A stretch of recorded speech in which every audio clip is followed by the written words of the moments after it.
ভারত ও পাকিস্তানের মধ্যে আবারও বেড়েছে উত্তেজনা। ভারতের সেনাপ্রধান জেনারেল উপেন্দ্র দ্বিবেদীর সাম্প্রতিক এক মন্তব্যকে ঘিরে দুই দেশের মধ্যে শুরু হয়েছে নতুন করে কূটনৈতিক বাকযুদ্ধ। পাকিস্তান বলছে এমন বক্তব্য দক্ষিণ এশিয়ার শান্তি এবং স্থিতিশীলতার জন্য বড় হুমকি। নয়াদিল্লিতে আয়োজিত এক সামরিক আলোচনায় ভারতের সেনাপ্রধান বলেন, পাকিস্তান যদি ভারতের বিরুদ্ধে সন্ত্রাসবাদে মদদ দেয়া বন্ধ না করে তাহলে দেশটিকে সিদ্ধান্ত নিতে হবে তারা ভবিষ্যতে বিশ্বের মানচিত্রে টিকে থাকবে নাকি ইতিহাসের অংশ হয়ে যাবে।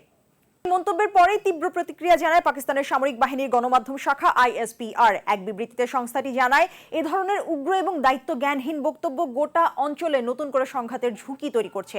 পাকিস্তান আরও দাবি করে তারা একটি স্বাধীন এবং পারমাণবিক শক্তিধর রাষ্ট্র, তাই দেশটিকে হুমকি দেওয়া শুধু কূটনৈতিক শিষ্টাচার বহির্ভূতই নয় বরং আঞ্চলিক নিরাপত্তার জন্যও বিপজ্জনক। ISPR সতর্ক করে জানায়, পাকিস্তানের বিরুদ্ধে যে কোনো ধরনের আগ্রাসনের জবাব কঠোরভাবেই দেয়া হবে।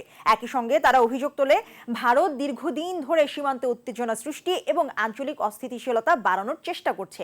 বিশ্লেষকদের মতে দুই দেশের সামরিক পর্যায়ের এমন কড়া বক্তব্য দক্ষিণ এশিয়ার ভূ রাজনীতিতে নতুন উদ্বেগ তৈরি করেছে। বিশেষ করে পারমাণবিক শক্তিধর দুই প্রতিবেশী দেশের মধ্যে বাড়তে থাকা উত্তেজনা আন্তর্জাতিক মহলেও নজর কাটছে।